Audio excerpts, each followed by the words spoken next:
Hello అండి, నమస్తే. Welcome to Sandhya's వంటల పుస్తకం. నేను మీ సంధ్య. ఈరోజు మనం వీడియోలో ఎన్నో హెల్త్ బెనిఫిట్స్ ఉన్నటువంటి చద్దన్నాన్ని ఎలా చేసుకోవాలో చూద్దాం. మన పెద్దవాళ్ళు ఇలా రోజు పొద్దున్నే చద్దన్నాన్ని తీసుకునేవాళ్ళు. వాళ్ళు అందుకేననుకుంటా చాలా హెల్తీగా ఉండేవాళ్ళు.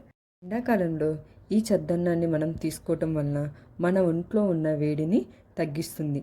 ఇలా తీసుకోవటం వలన హెల్త్కి కూడా మనకి చాలా మంచిది.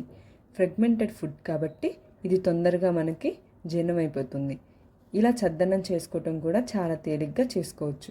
ముందు మనం ఒక గిన్నెలోకి మనం మిగిలిపోయినటువంటి రైస్ మొత్తాన్ని ఇలా ఒక గిన్నెలోకి తీసుకోండి. ఒకసారి రైస్ అంతటిని బాగా కలబెట్టుకోండి. ఆ తర్వాత గోరువెచ్చగా ఉన్నటువంటి పాలని ఇందులోకి పోసుకోండి. ఇలా పాలన్నిటిని రైస్ మునిగేంత వరకు తీసుకోండి. ఇలా ఒకసారి పాలు పోసుకున్నాక రైస్ అంతా ఒకసారి బాగా కలిసే విధంగా కలబెట్టుకోండి. ఇలా రైస్ అంతా బాగా కలిసిన తర్వాత ఇందులోకి తోడు పెట్టుకోవడానికి నేను మజ్జిగ తీసుకుంటున్నాను.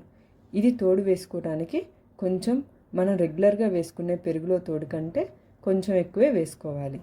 ఇలా మజ్జిగను కూడా పోసుకున్నాక ఒకసారి బాగా కలబెట్టుకోండి.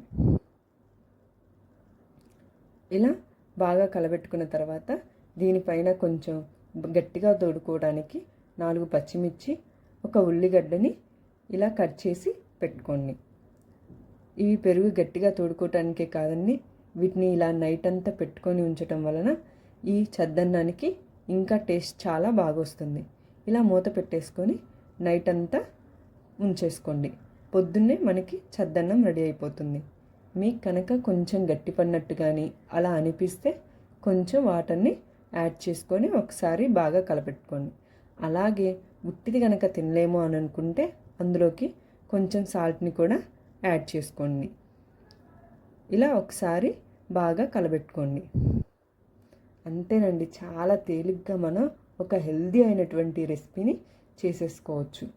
ఇలా ఒక ప్లేట్లోకి తీసుకేసుకొని ఒక పచ్చిమిర్చి, ఉల్లిగడ్డని అలా కొరుక్కుంటూ ఈ అన్నాన్ని తినేసేయండి.